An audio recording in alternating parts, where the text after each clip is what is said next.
ঘোষণা দেয়, লা ইন শাকারতুম লা আযীদান্নাকুম ওয়া লা ইন কাফারতুম ইন্না আযাবি লাশাদীদ। যারা আমি আল্লাহর নিয়ামতের শুকরিয়া আদায় করে, আমি আল্লাহ তার নিয়ামতকে আরো বাড়িয়ে দেই। সকলে বলি সুবহানাল্লাহ। আমরা মুহররম মাস পেরিয়ে, সফর মাস পেরিয়ে রবিউল আউয়াল মাস পেয়েছিলাম। আল্লাহ তাআলা আমাদেরকে সেই মাসের খায়ের বরকত অর্জন করার তৌফিক দান করেছেন, যেই মাসে বিশ্বনবী মুহাম্মদ রাসূলুল্লাহ সাল্লাল্লাহু আলাইহি ওয়াসাল্লাম আগমন করেছেন এবং প্রস্থান করেছেন, ওফাত গ্রহণ করেছেন। রবিউল আউয়াল মাস পেরিয়ে আল্লাহ তাআলা আপনাকে আমাদেরকে রবিউল সানি মাস, যেই মাসে হাদিসে পাওয়া যায় অসংখ্য অগণিত বরকত রহমত আল্লাহ তাআলা দেন। প্রতি মাসে যেমন বিশ্বনবী মুহাম্মদ রাসূলুল্লাহ সাল্লাল্লাহু আলাইহি ওয়াসাল্লাম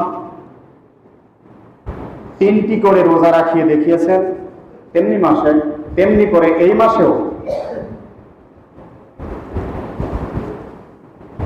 আমরা যদি 3টি রোজা রাখতে পারি, আল্লাহ তাআলা আমাদেরকে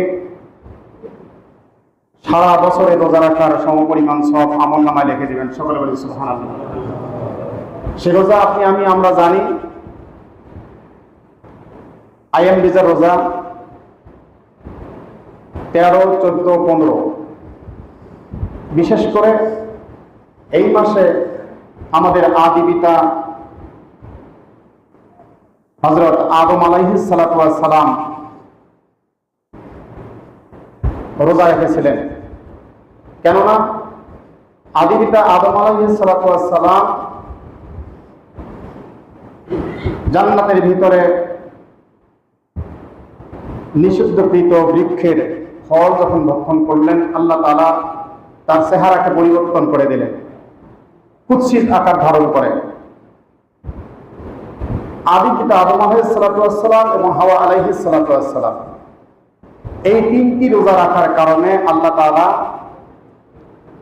তার সুরত চেহারার ভিতরে আবারও নূর দান করেন। সকলে বলি সুবহানাল্লাহ। উজ্জ্বলতা দান করেন। অর্থাৎ প্রতি মাসে 13 এবং 14 তারিখের দিন পেরিয়ে যখন রাত আগমন করে, তখন চাঁদ ঝলমল আকার ধারণ করে। কথা ঠিক কিনা জোরে বলে। এই জন্য এই নামে নামকরণ করা হয়েছে আইয়াম বিজ।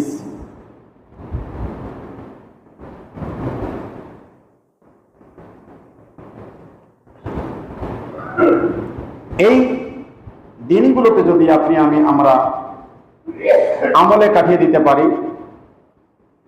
রাতগুলোতে ইবাদত বন্দেগীতে আমলে কাটিয়ে দিতে পারি, আল্লাহ তাআলা আপনাকে, আমাদেরকে এর বরকতের ওসিলায় আখিরাতে সফলতা দান করবেন। সকলে বলি আমিন।